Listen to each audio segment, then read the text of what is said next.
presque un an aujourd'hui, Max Roustan m'avait fait cette proposition de l'accompagner dans cette nouvelle aventure et de me transmettre la présidence d'agglomération, ou du moins la candidature, puisque ce sont les élus qui désignent, c'est pas Max Roustan qui désigne son successeur.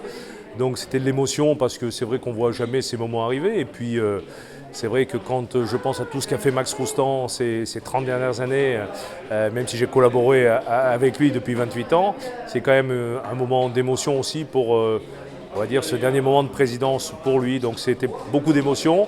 L'âge étant, évidemment, et la durée étant, il était temps que, effectivement, je pense à l'avenir de ce territoire sur lequel je me suis, évidemment, depuis 30 ans, occupé.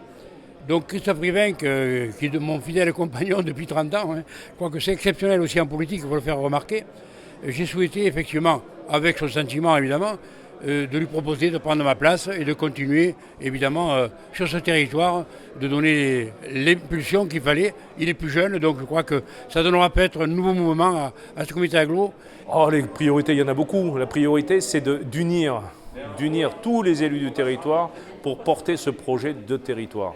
C'est permettre de poursuivre l'avancée ou la remontée du territoire alésien dans le concert des territoires qui comptent en France.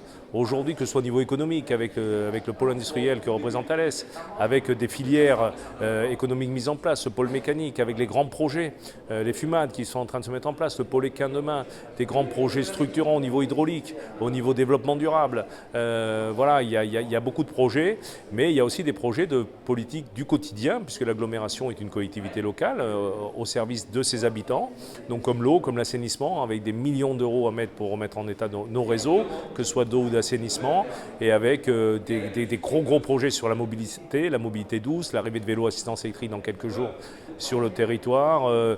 Voilà, donc les projets ne vont pas manquer, c'est plus qu'un plein de temps. Je crois que cette comité d'agglomération qui est partie de très loin,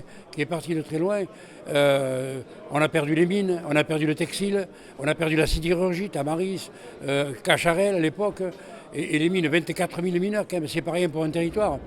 Avec le pôle mécanique, qui a été la première décision que j'ai prise, a permis d'abord de changer l'image de ce territoire. La quatrième fleur qui est venue après a enlevé le noir pour dire on va de l'avant et on change complètement de direction.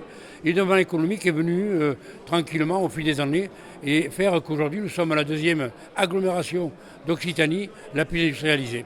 Ah mais moi je vois l'avenir serein. Pour moi le temps d'Alès et d'Alès Agglomération est enfin arrivé. Le temps des grandes métropoles touche pas à sa fin, mais touche à un plateau, et le temps des territoires à taille humaine arrive parce que les Françaises et les Français ont besoin de cette proximité, ont besoin de cette qualité de vie.